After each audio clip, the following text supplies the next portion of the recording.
tarde, pessoal. Voltamos aqui para o nosso estúdio da Rádio Nacional dos Povos e agora são exatamente 4 horas e 56 minutos. Estamos aqui diretamente de Brasília, diretamente do acampamento Terra Livre e agora também com o nosso convidado Christian Arapiuns, o meu grande amigo aqui também da luta, das mobilizações. E Cris, seja bem-vindo. Obrigado, meu irmão, pelo convite aí. Tamo junto. Tamo junto, valeu, Iago. Vamos lá, bater esse papo. Bom, Christian, seja bem-vindo ao nosso estúdio móvel da Rádio Nacional dos Povos, né? Aqui no ATL. E para começar, conta pra gente, né, quem é o Christian e como começou sua participação nas mobilizações do Baixo Tapajós. Mas eu sou o Christian Arapiuns, né? Estudante de cinema e audiovisual na Universidade Federal do Pará. Tenho 21 anos, sou do movimento indígena praticamente desde que eu nasci, muito por conta da minha mãe, Auricéia Arapiuns, né? Que está no movimento e na frente, sendo liderança do Baixo Tapajós aí há mais de 20 anos. E venho atuando, venho crescendo dentro do movimento, venho atuando, principalmente na parte da comunicação e atualmente mais nas linhas de frente nessas mobilizações que furaram a bolha, vamos dizer assim, né? A minha participação começa muito criança, porque tivemos 3 mobilizações enormes, mas que são só as mais famosas, né? A gente sempre fez ocupações em Santarém, né? Fez ocupações ali na CESAI, na prefeitura, na Câmara dos Vereadores, na própria UFOPA. Então, a gente foi se acostumando a fazer ocupações porque a gente entende que essa é a melhor forma, é o melhor ato da gente pressionar o governo, seja lá quem for, para entregar o que a gente reivindica, né? Então, a de Belém foi só a primeira, né, maior, assim, a gente pode dizer. E eu fui para lá na condição de comunicador, né? E chegando lá, o destino e as próprias coisas que iriam acontecendo ali fez a gente levar também um papel de destaque lá por também fazer essa comunicação diferenciada ali diretamente do front, né? Então, teve isso na SEDUC em 2024, como a gente passou 34 dias lá. Na Cargill, agora, esse ano, que a gente passou 34 dias também, né? Na verdade, na SEDUC foram 32 dias. E mais recente também na FUNAI, né? Que não foi nosso povo. Eu estava lá, eu e Taigon, únicas pessoas do Baixo Tapajós que estavam lá lutando contra o Abelo San, né? Então, foi assim que eu entrei. Não, isso é muito importante, né? Porque acho que a gente não queria chegar a esse ponto, né? De ter que ocupar um espaço para poder ser escutado, para poder trazer como resultado um resultado mais rápido para aquilo que estamos buscando, né? E exemplo disso, na verdade, foram todas as mobilizações que eu acompanho com vocês, né? Que não é a luta somente de um povo, não é a luta somente dos povos indígenas, mas é pro bem comum. Só que as pessoas não conseguem compreender essa luta e muitas das vezes viramos alvo a partir disso. Cris, você começou falando também sobre essas mobilizações e eu gostaria muito de você poder falar, né, e contextualizar o pessoal sobre a ocupação da SEDUC e as principais reivindicações do que vocês conseguiram de resultados. Tá, na SEDUC foi uma lei estadual que a gente derrubou, né? Inclusive, esse ato, essa manifestação, esse protesto, ele durou um mês, né? E foi a primeira, digamos assim, derrota do governo Helder Barbalho, que juntamente ali com o secretário de Educação, que não vou me lembrar o nome dele agora, mas que ele tinha que ser exonerado, né? Porque ele também fazia parte de todo o trâmite dessa lei que iria passar, que era a Lei 10.820, que basicamente terminava de acabar com a educação no Pará, principalmente nos territórios indígenas, né? Chegando ao ponto de trocar professores físicos ali, professores indígenas por televisão, né? Então são casos assim absurdos que na aldeia não tem nem internet nem energia, como é que iriam fazer isso, né? Então, de várias outras formas, eles tentavam atacar num pacote ali de desmonte dentro dessa lei, diminuindo o salário dos professores, tirando vários auxílios que os professores precisam para chegar até os territórios da sua aula. Então, pensando nisso, no final de 2023, o Baixo Tapajós se reúne, os professores indígenas se reúnem e decidem partir para Belém, né? Para a sede da SEDUC. Então, lá foi um ato assim, de frente diretamente contra o governo do estado, né? O alvo ali era o governo do estado, é o de Barbalho, essa família aí, Barbalho, que manda e desmanda no Pará há muito tempo, né? E grande parte dos problemas, da falta de desenvolvimento, não só do Pará como do Norte, vem dessas famílias e também de outras famílias aí que imperam há bastante tempo no Brasil. Então, lá na SEDUC a gente queria a revogação da Lei 10.820. Então, foi o primeiro ato pedindo uma revogação de lei que o Baixo Tapajós já fez. E aí, somado a luta na SEDUC, os parentes que ficaram em Santarém, eles ocuparam a BR, né, o 63 lá em Santarém. Então foram 2 atos separados, porém unidos juntos, né? Pra só uma revogação, né? Então foi muita luta ali, foi muito lindo. Tiveram participação de diversos movimentos sociais, mais de 80 movimentos sociais passaram por lá, né? A gente perde a conta de quantas pessoas passaram ali por dia. Então foi um momento ali que inspirou essas ocupações que vieram depois, né? Conseguimos derrubar o decreto, a Lei 10.820, e um tempo depois o Rocieli Soares, se não me engano, foi exonerado.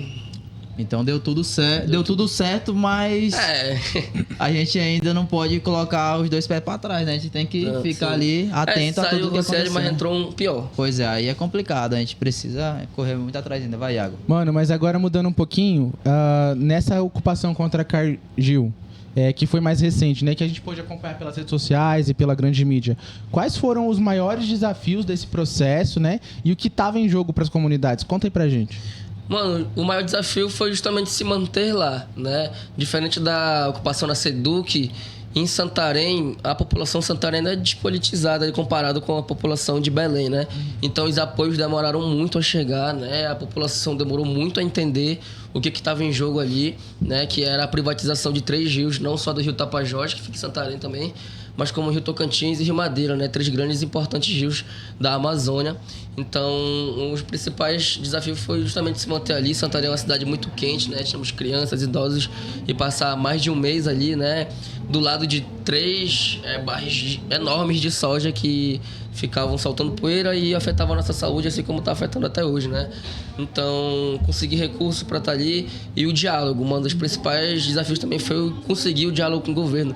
Até o dia 20, mais ou menos, o governo não estava falando nada. A decisão do governo, à medida que eles tomaram, foi ignorar, né? Então, queriam fazer conversas e conversas, a gente falava assim, conversar não, revoga aí o decreto, depois a gente conversa.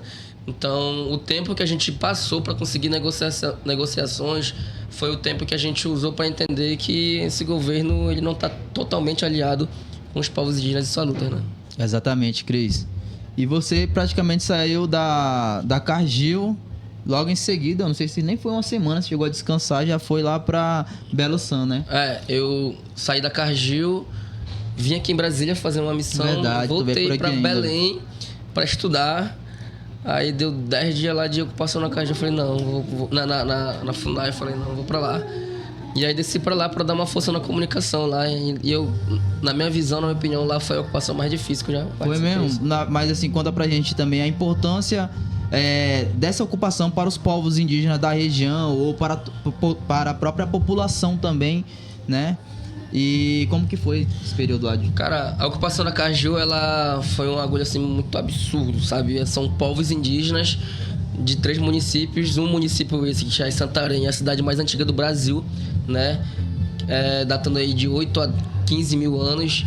Então, fazer isso, e a terra onde começou a cabanagem, né? Uma luta revolucionária do estado do Pará, que juntou indígenas, cabanos, né? Ribeirinhos, quilombolas, tudo contra o Império. E aí, até agora, em 2026, esses 14 povos do Baixo Tapajós se reúnem para lutar contra a maior empresa do agronegócio do mundo, né? Uma empresa estadunidense. Então, foi um estalo, um passo, um salto a mais que a gente deu na nossa luta, né? A gente sempre fala em resistir, mas está na hora de avançar, né? A gente entende que se não for na pressão, se a gente não fizer mobilizações, se a gente não ocupar, se a gente não der prejuízo no bolso dessas grandes empresas, a gente não consegue expulsar elas de lá, né? Então, eu vejo que a importância dessa reunião para os povos locais foi a cidade de Santarém se olhar para aquele monstro que está lá na frente com outros olhos, né? Também apoiar a população indígena, e foi importante também para inspirar outros movimentos sociais indígenas do Brasil inteiro, né? Como, por exemplo, lá em São Paulo, que puxaram também um protesto na Cargill lá, e outros estados começaram a aderir. Então, foi uma coisa que foi se espalhando, foi se expandindo. Então a importância foi isso, a gente chega nesse ATL com essa responsabilidade de ter feito essa luta aí, né? Massa, mano. E conta pra gente dessas 3 mobilizações, né? O que você considera que teve o maior impacto e o porquê? Cara, eu acredito que foi a da Cargill. Ela teve o maior impacto porque ela foi vitoriosa, digamos assim. A gente derrubou um decreto federal, né? a gente entende que é uma vitória, mas por outro lado a gente vê também que isso é uma passação de pano, sabe? Porque é um decreto. Eles podem fazer outro decreto a qualquer momento. Tanto é que o Arco Norte continua sendo debatido, né? O Arco Norte aí, que é um grande projeto logístico de escoamento de soja que vai beneficiar muito a Caju, né? Ele ainda está sendo debatido. Aqui no ATL, por exemplo, era para ter a reunião sobre a Ferrogrão e não teve, né? Vamos esperar a gente ir embora daqui para poder pensar em debater sobre isso e continuar votando contra nós aí. Verdade, inclusive ontem vocês também tiveram dentro desse espaço esperando que ela fosse votada, que ela fosse discutida, né? E talvez seja até talvez não, provavelmente seja uma jogada política também, porque sabia que vocês estariam dentro desse espaço acompanhando também e uma certa desarticulação pro movimento, né? Principalmente por baixo do Tapajós, né? Sim, sim. Com muita luta ontem, literalmente. Com muitas ameaças. Muitas agressões aí, conseguimos chegar lá, né? Mais uma vez fomos passados de palhaço, né? A gente se esforça tanto para chegar, marchou lá, fomos 2 vezes antes de ontem e eles continuam adiando, e isso não é por acaso, isso é estratégia, né? A gente sabe que o branco lá tá lutando contra a gente, ele vai usar todas as armas que ele tem para tentar matar a gente no cansaço, né? Mas eu ainda não entendi porque eles não entenderam que a gente não perde pelo cansaço, né? Se for votado, se for a favor, a gente vai continuar mobilizando. Cris, irmão, acho que é isso, velho. Quer falar mais alguma coisa, passar um recado pro pessoal? Fica à vontade, seu momento. Então, mais uma vez, eu sou o Christian Arapiun. Segue lá no Instagram, né? A gente tá em um momento aí, digamos assim, de ascensão depois dessas 3 ocupações, né? Tem um podcast Aldeia Urbana também, que inclusive tem lá um episódio com o Tucumã. Aldeia Urbana, verdade, Sigam pessoal. Lá a gente, fortalece. No mais, é isso. Queria agradecer a vocês pelo convite, a PIB por, com seus esforços todos, conseguir fazer o ATL esse ano, né? Teve uma notícia aí que deixou todo mundo frustrado, triste, que não ia acontecer o ATL, mas a gente chegou aqui, fez força e foi lindo. Foi bonito e foi bem importante também. E que os povos se reúnam para lutar juntos aí, mas no próximo ano, né, irmão? Exatamente. É isso. Muito obrigado, viu?